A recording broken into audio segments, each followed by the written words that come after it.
All right, welcome to Differential Equations, section 3.4 on some practical applications. Here we're looking at mechanical vibrations. So, in question 1 here, we want to determine the period and the frequency for a simple harmonic motion of a 2 kilogram mass at the end of a spring, and it has a spring constant of 72 newtons per meter. All right, so the basic model for this kind of motion is the following. All right, so this is the external forces. We have C is any frictional forces. K is our spring constant, and M is the mass. All right, so we have the basic equation, and for simple harmonic motion, there are no external forces and there's no dampening or frictional forces. And so in that case, we get something that looks like the following. Mx double prime plus kx equals 0. And the solution to this is of the format constant c times the cosine of omega naught t minus this phase shift. And so, what is this omega naught? It depends on the mass and the spring constant. So this is the square root of 72 over 2. So square root of 36, which is 6. All right, the period is going to be 2 pi divided by omega naught, so 2 pi over 6. This can reduce to pi over 3 seconds. The frequency is 1 over the period. All right, so omega naught over 2 pi. So 3 over pi hertz, or cycles per second. Now let's talk a little bit about the why here. If you have something of this format, okay, it's a second order constant coefficient homogeneous differential equation, form the characteristic polynomial, and you get r squared equals minus k over m. All right, so then r is plus or minus I square root k over m. So that's where this omega naught comes from. It's this constant here next to the I. So my solutions are complex roots. And so my general solution is cosine C1 cosine omega naught t plus C2 sine omega naught t. But you can use your properties of trig functions with some manipulations, and you can see this on page 177 in the textbook. And so this general solution, the constant in the front, is the square root of each of your C1 and C2 squared. The alpha, the phase shift, is the inverse tangent of the ratio C2 over C1. Now you need to be very cautious of this because you need to look to see where alpha would be located based on the signs of C1 and C2.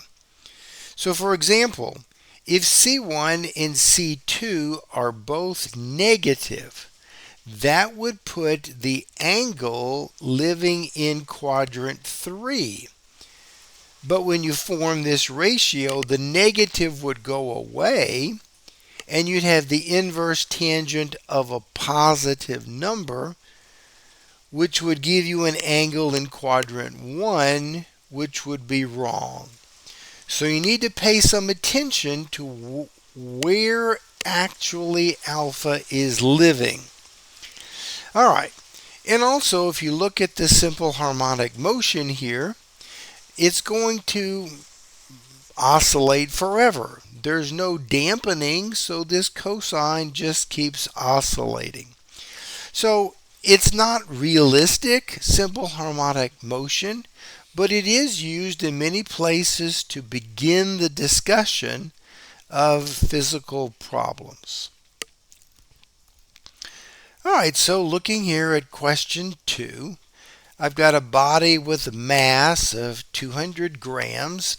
It's attached to an end of a spring, and the spring is stretched 20 centimeters by a force of 36 newtons.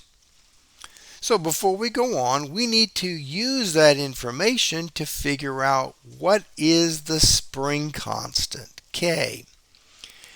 Also, the units are all messed up.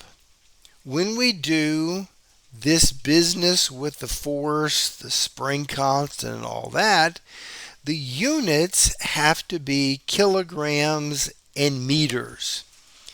All right, so I'm going to have to take my grams and divide that by 1,000 grams for 1 kilogram to convert.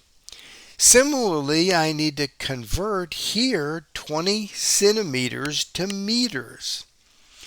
And so plugging all that in, so here's my 0.2 meters.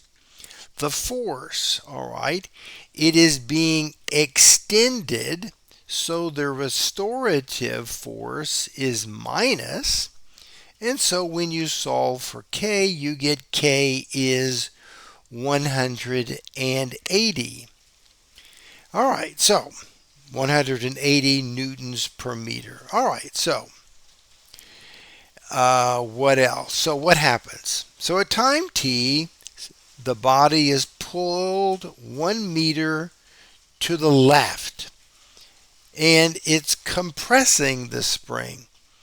Seems kind of funny that they say pulling when you're shoving it back in to compress it, but that's okay. And it's set in motion with an initial velocity of 16 meters per second, again to the left. So left is negative, right is positive, here is 0. All right, so my basic equation, here's my mass, here's my spring constant, my initial conditions. And so what I did is I divided by 0.2, and so I get the characteristic equation, r squared plus 900 equals 0. So r squared minus 900, and when you solve for r, you get plus or minus 30i. So here's my basic solution. I've got x at 0 was minus 1, x prime at 0 is minus 16. So plugging in 0, sine is 0, cosine 1. That's why you easily get C1.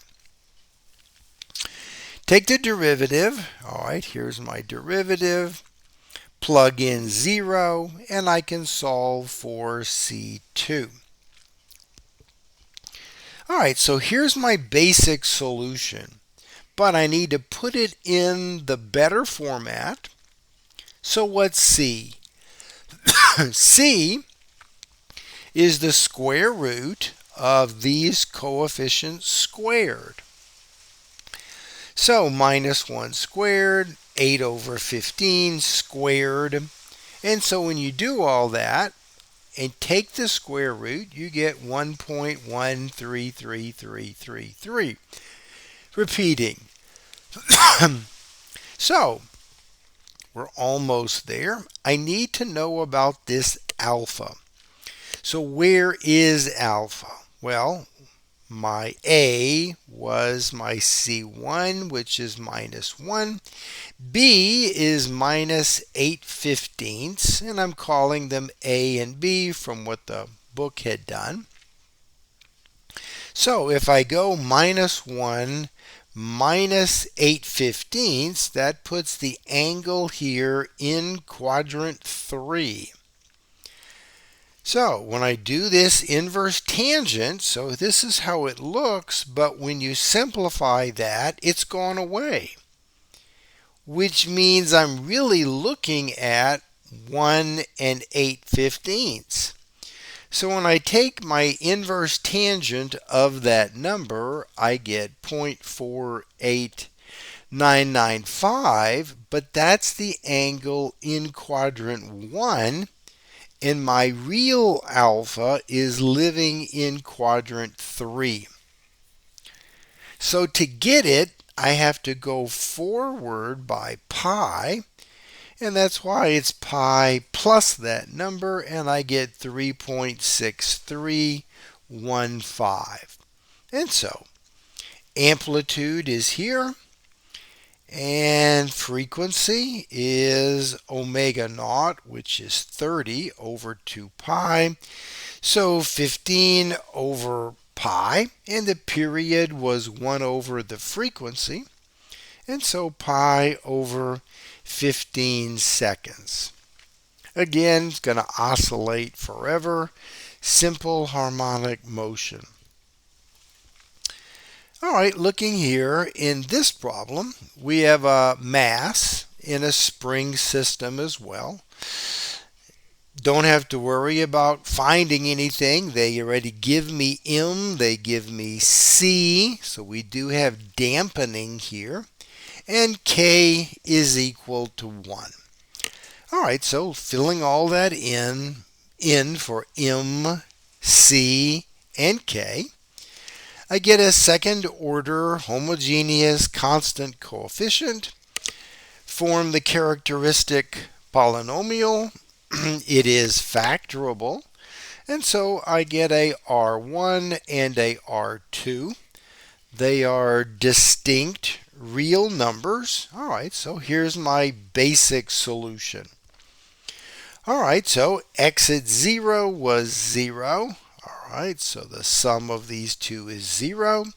And x prime at 0 was 6. Okay, plugging in 0. All right. So finding the derivative, plugging in the t equals 0, I get this relationship. So I get a system of two equations and two unknowns. Nothing adds up directly, so I'm multiplying the top one by 1/5. When I do that, well, the C1s cancel. 0 and 6 is 6. I've got a 1/5 minus 1/4. So getting a common denominator and solving for C2, I get a negative 120.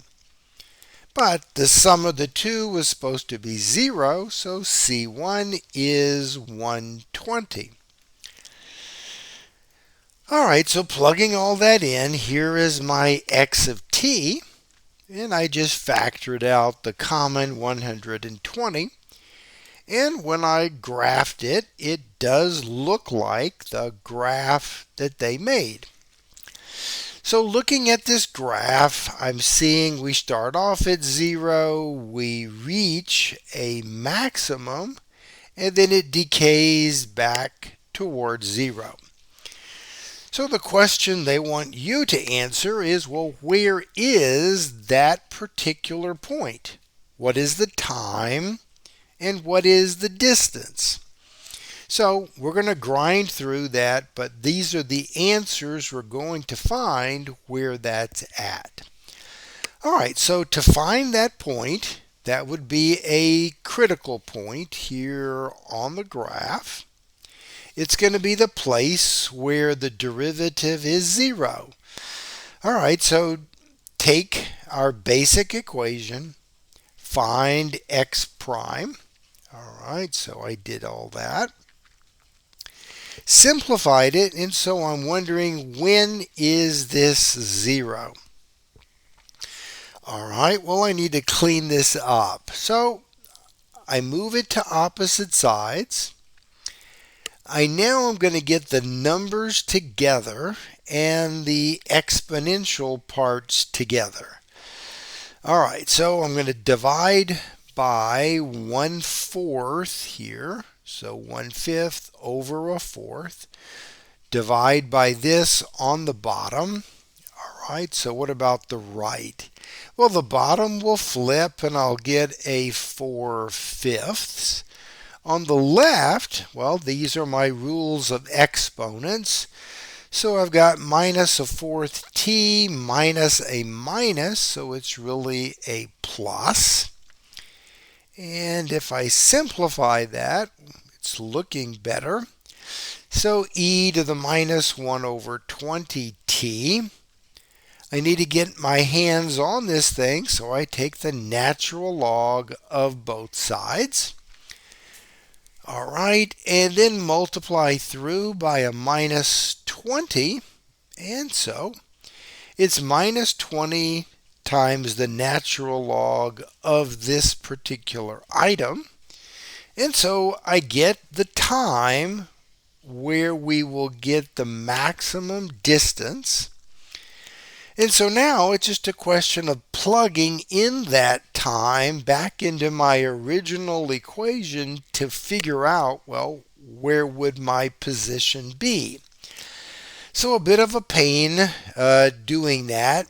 You can get Mathematica or Wolfram Alpha to help you with the calculation. It can do that, or you can do it by hand. And so you end up with 9.83 meters. And so let's go back to our graph. And so that is the time when we are at the maximum. That gives me the maximum distance of my spring and mass. So we get as far away as 9.83, and then the distance begins to decay back down to where it started at 0.